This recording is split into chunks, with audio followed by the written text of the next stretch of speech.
So this is a very interesting way to see the structures you design in VR. It's actually available, these tools already.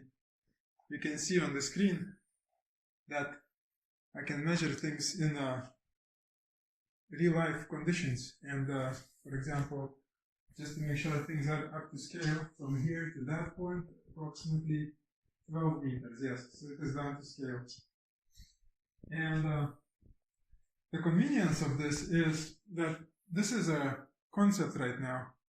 This is reinforced concrete, rebar, and it's a rough position of metal rods, rebar, where it has to be. So these are too long, some of them. There's many corners, and so we will have to split and detail things. But this allows me to go inside the structure.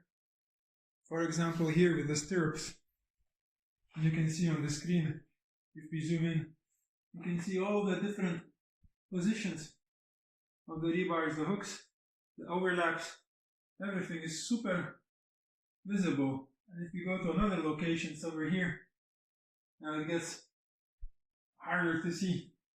But once you're in the system, it's still pretty easy. You can see all the positions of everything, everywhere, overlapping.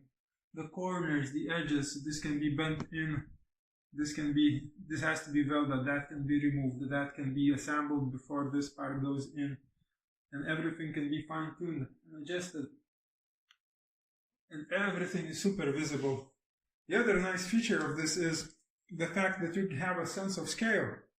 I can move it under the ground, closer to the boundary, and this is approximately what it will feel like to be using it, standing on it. The scale of the thing is much more visible.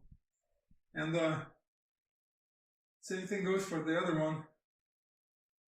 The floor reinforcements right here. You can see clearly how they overlap with a stick out, and all the welded connections, everything is visible. And I can go inside, look at different volumes. These are custom foundations, super heavy duty, 200 tons of pull force goes on these joints, 200 tons, 2 meganewtons. I can just stand on it and look around. And that's magnificent. And this is all with a civilian off-the-shelf old. Actually, this Oculus Rift I'm using is the old generation. Things have moved forward quite substantially, but this still gives you a good scale of what it will feel like and what it will look like, and the scale of the things. So, yeah, the future is here.